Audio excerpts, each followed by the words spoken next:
Good morning from sunny Southern California. Finally, it's sunny. I don't think I've made any videos for like, pardon me, for like 3 or 4 days.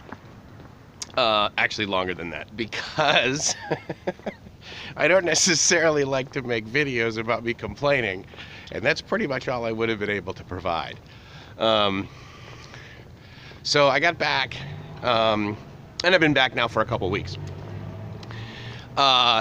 to San Diego.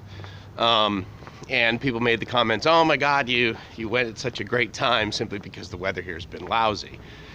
And of course, lousy, in air quotes, weather in San Diego simply means that it's below, in my mind, it's below 70.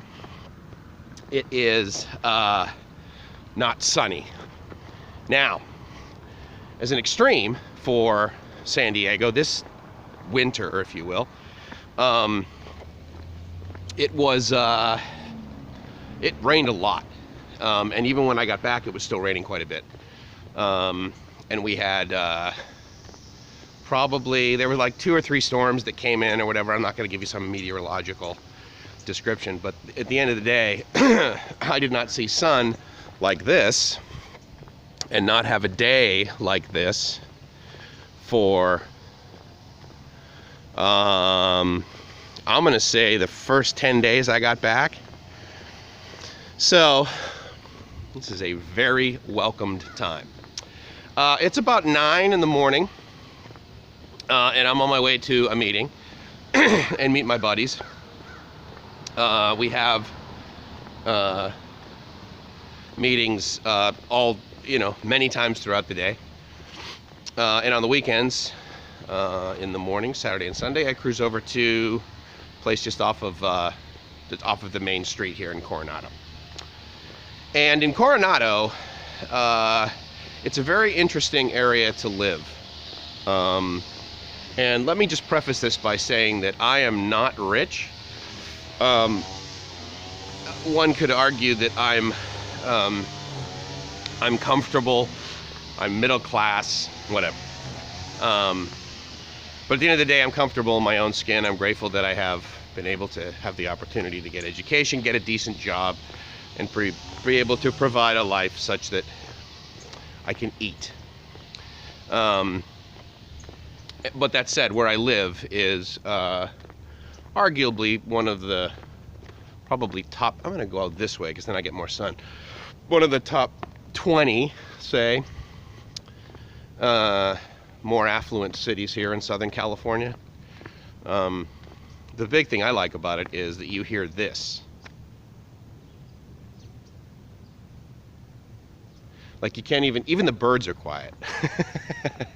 I swear they get up in the morning and they're like, chirp, hey dude, chill today. Chirp, okay. And so Coronado is one of these places that, like a lot of San Diego, when I got here 25 years ago, you'd drive around and of course everything is relative to your surroundings, right? And that's kind of what I wanted to talk about this morning. When I first got to San Diego, I landed, if you will, in Pacific Beach. And I lived there for the first 5 years I was in San Diego.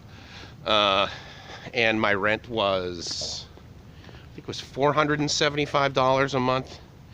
And I lived about a block and a half from the beach, in the sense that there's the main road that sort of goes along the beach, Mission Boulevard. And then the streets go up alphabetically for that. So Bayard, Cass, and I lived about, I lived at the corner of Thomas and Bayard, and so I was about a block and a half from the beach. Less than 2 blocks, let's say that. And the cool thing was that I could literally walk to the beach. I could walk out on the sidewalk, sort of where I am right now. I could literally walk out on the sidewalk, look down the sidewalk, and I could see the Pacific. So that was pretty cool. And I remember at the time, I was in undergrad, and I had about another 2 years left, which turned into 5, because I needed to repeat about 2 years of school because of my decision to consume excessive amounts of powdered alcohol when I was in my 20s versus studying. So I think you got a silhouette thing going on right now, but that's okay because the Coronado is actually probably better looking than the mics. So we'll leave it at that. Anyway, so when I got to San Diego and I started living in Pacific Beach, you know, you drive around, and of course, I don't know about you, but for, you know, the topic of the cost of real estate comes up, the cost of your living, the cost of living and the cost of housing. And where I was living in Pacific Beach, there was this huge condo complex, huge by then's standards, early 1990. And the condos were $38,000 for a one-bedroom. Now, you could argue that, well, the price of everything in 1991 was less than it is in 2017. Well, no kidding. But relative to, I think, what average incomes were, I would argue that it was relatively priced.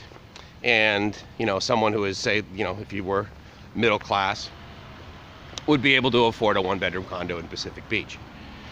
And then, of course, you know, real estate just went crazy, and then it went down, and then it went crazy, and then it went down, and now it's not crazy, but it's certainly back up.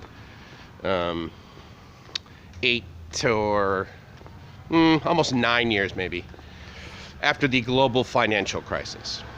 And so why do I talk about that? Well, because at the time when I was living in Pacific Beach, one of the things that they had this scenic route where you could drive, and they had these signs along the road, not the freeway, but along the back roads, if you will. So basically, just the residential streets, much like here.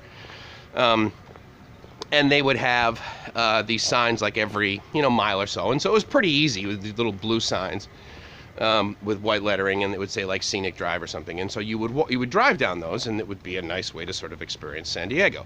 So I would do that, and one of the places that those would take you would be over here to Coronado. And so I came over to Coronado, and I remember at the time thinking, wow, these little houses are like really cool. It'd be really nice to live over here, but it's so far away from everything. And I am now over 3 years into living here. And much like, how you get used to your life, everything around you becomes normal. And so therefore driving here is of no consequence, really. And the thing that I like about it the most, and this has been a constant since long before I finally lived here, because I would come here regularly after work, hang out at the beach, do whatever, go have lunch, dinner, and then I would go home, which at the time was inland. And after a while, I thought, well, that's grossly inefficient. I should just make this my home, and then I come here, and I'm here. And so, gratefully, I did that over 3 years ago. And in doing so, I have this feeling that I get when I come over the bridge, that basically after I get sort of, not even halfway there, but like a quarter of the way there, and I'm heading up the bridge to go over it, and potentially the sun is setting, which is a pretty spectacular view, that I basically feel like I'm on vacation. I get over that bridge and I am on vacation at a minimum until the next morning at about 5 a.m. So that's a pretty cool thing. I wanted to share that because I don't know if I'd felt like I had been on vacation after I had gotten home in other places that I lived, but I definitely feel that way here. So anyway, so that's my check-in for this morning. I may cruise to the beach a little later and check in there too, but I've got about another 15-20 minutes to get to my meeting. I'm going to check in with mom and dad as well. And as I've said before, I honestly hope wherever you're listening to this, you're safe and happy, and I hope you're living the dream, because if you're not living the dream, you're doing it wrong. Ciao.